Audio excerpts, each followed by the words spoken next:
नमस्कार दोस्तों, I hope आप सबको पता होगा कि एक इजरायली एयर स्ट्राइक ने ईरान के न्यूक्लियर प्लांट को इतना डैमेज पहुंचाया कि वहां रेडियो एक्टिव और केमिकल कंटेमिनेशन हो गया। और ये सब कंफर्म किया है खुद यूनाइटेड नेशन की न्यूक्लियर वॉचडॉग IAEA ने। दोस्तों, आज की इस वीडियो में हम जानेंगे कि इजराइल ने कैसे और कहां एयर स्ट्राइक किया और क्या इम्पैक्ट पड़ा ईरान के न्यूक्लियर प्रोग्राम पर, कैसे ईरान ने बदला लिया, और ये भी जानेंगे कि दुनिया भर में इसका क्या फॉलआउट हो सकता है। तो दोस्तों, सबसे पहले बात करते हैं नातांज फैसिलिटी पर इजरायली एयर स्ट्राइक की। इजराइल ने ईरान के नातांज न्यूक्लियर फैसिलिटी के ऊपर के हिस्से को टारगेट करके पर्पसली डिस्ट्रॉय कर दिया।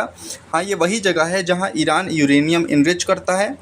इसके साथ ही IAEA यानी इंटरनेशनल एटॉमिक एनर्जी एजेंसी, जो कि यूनाइटेड नेशंस की न्यूक्लियर वॉचडॉग है, उसके डायरेक्टर जनरल राफेल ग्रॉसी ने कन्फर्म किया कि रेडियो एक्टिव और केमिकल कॉन्टेमिनेशन वहाँ पर डिटेक्ट हुआ है। हालांकि अंडरग्राउंड इनरिचमेंट फैसिलिटी अभी सेफ है, लेकिन इलेक्ट्रिक पावर लॉस हुआ है, जिसका मतलब है कि सेंट्रीफ्यूजेस जो कि यूरेनियम को इनरिच करते हैं डैमेज हो सकते हैं और इसका असर ईरान के न्यूक्लियर फ्यूल प्रोडक्शन पर डायरेक्टली पड़ेगा, ऐसा उन्होंने बोला। तो इस ऑपरेशन का नाम था राइजिंग लायन और ये कोई छोटी मोटी एयर स्ट्राइक नहीं थी। इजराइल ने मल्टीपल हाई सिक्योरिटी टारगेट्स को एम किया। सिर्फ नातांज नहीं बल्कि तेहरान और ईरान के वेस्टर्न रीजन्स में भी मिलिट्री और न्यूक्लियर इंस्टॉलेशंस को हिट किया गया। ये दिखाता है दोस्तों कि ये एक वेल प्लान्ड कोऑर्डिनेटेड अटैक था, जिसका फोकस सिर्फ इंफ्रास्ट्रक्चर नहीं बल्कि ईरान के स्ट्रेटेजिक एसेट्स को क्रिपल भी करना था। अच्छा सोचिए जरा, 200 इजरायली फाइटर जेट्स, ये कोई सिंबॉलिक स्ट्राइक तो थी नहीं। ये एक मैसिव मिलिट्री ऑफेंसिव था जिसमें ईरान के टॉप मिलिट्री लीडर्स जैसे हुसैन सलामी, जो इस्लामिक रिवॉल्यूशनरी गार्ड कॉर्प्स यानी IRGC के कमांडर थे, और अली शमखानी, जो कि सुप्रीम लीडर आयतुल्लाह खमीनी के एडवाइज़र, दोनों एक साथ मार दिए गए। दोस्तों, ये क्लियरली ईरान के लीडरशिप स्ट्रक्चर को क्रिपल करने की स्ट्रेटजी थी।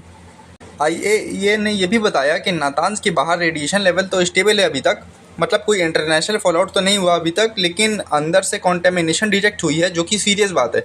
ग्रोसी ने यह भी बताया कि कंटेमिनेशन प्रोडक्टिव गियर के साथ कंट्रोल की जा सकती है।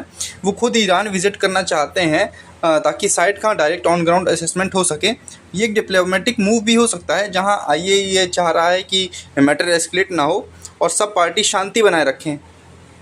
दोस्तों, नातांज साइट ईरान का एक मेजर न्यूक्लियर साइट है। यहाँ पे यूरेनियम 60% तक इनरिच हो रहा है, जो कि वेपन्स ग्रेड यूरेनियम के 90% लेवल से बस थोड़ा ही कम है। यानी ये साइट डायरेक्टली न्यूक्लियर वेपन बनाने की पोटेंशियल रखती है। इसलिए इजराइल के लिए ये एक प्राइमरी थ्रेट थी और अटैक का फोकस भी इसी वजह से ये फैसिलिटी बनी।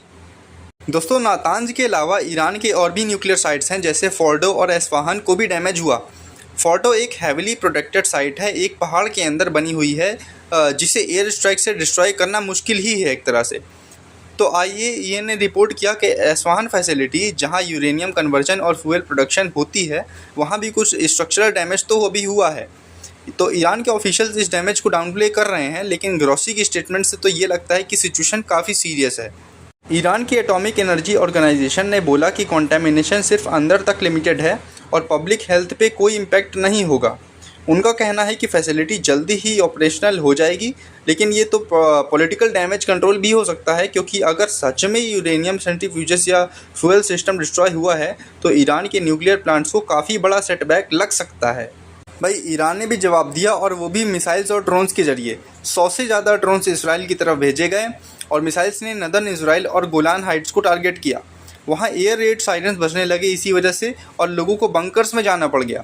दोस्तों, ये रिटेलिएशन डेफिनेटली एक्सपेक्टेड था, लेकिन इसका स्केल और इंटेंसिटी दिखाता है कि दोनों कंट्रीज़ अब फुल मिलिट्री जोन में आ चुकी हैं, और जो कि अभी तक साइलेंट वॉर्स में रहा करती थी। IAEA के डायरेक्टर जनरल ग्रॉसी ने क्लियरली बोला कि मिलिट्री एक्शन जो न्यूक्लियर साइट को रिस्क में डाले, उसके कॉन्सिक्वेंसेस केवल ईरान तक सीमित नहीं रहेंगे। इसराइल के इंडिया में एम्बेसडर ने कहा कि इंडिया एक बैलेंस्ड पावर है और पीस प्रोसेस में रोल प्ले कर सकता है। साथ ही एनालिस्ट वार्निंग दे रहे हैं कि ये कॉन्फ्लिक्ट अगर और बढ़ता है तो ग्लोबल फ्यूल प्राइसेस, इकोनॉमी और डिप्लोमेटिक रिलेशंस सब पे इम्पैक्ट पड़ सकता है। दोस्तों, आपने देखा कि कैसे एक सिंगल एयर स्ट्राइक ने ईरान के न्यूक्लियर प्रोग्राम को हिलाकर रख दिया। IAEA का वार्निंग देना, ईरान का मिसाइल रिटेलिएशन और इसके regional as well as global consequences, सब कुछ इस वीडियो में हमने कवर किया। ये सिर्फ एक मिलिट्री स्ट्राइक नहीं थी, बल्कि एक न्यूक्लियर रिस्क भी बन चुकी है, जो कि पूरे वेस्ट एशिया को अनस्टेबल कर सकती है। तो आपको क्या लगता है, क्या इजराइल और ईरान के बीच ये कॉन्फ्लिक्ट और एस्केलेट होगा या सिर्फ अब शांति की राह पे कोई कदम उठाया जाएगा? अपना ओपिनियन कमेंट पे ज़रूर लिखिए। अगर आपको ये वीडियो इन्फॉर्मेटिव और सीरियस पर्सपेक्टिव से वैल्यूएबल लगा हो तो चैनल को सब्सक्राइब करना ना भूलिए, क्योंकि हम आपके लिए ऐसी डिटेल्ड रिसर्च और रियल टाइम जियोपॉलिटिकल ब्रेकडाउन्स लाते रहते हैं। और दोस्तों बेल आइकन दबाइए ताकि आप कोई भी अपडेट मिस ना करें। मिलते हैं अगली वीडियो में।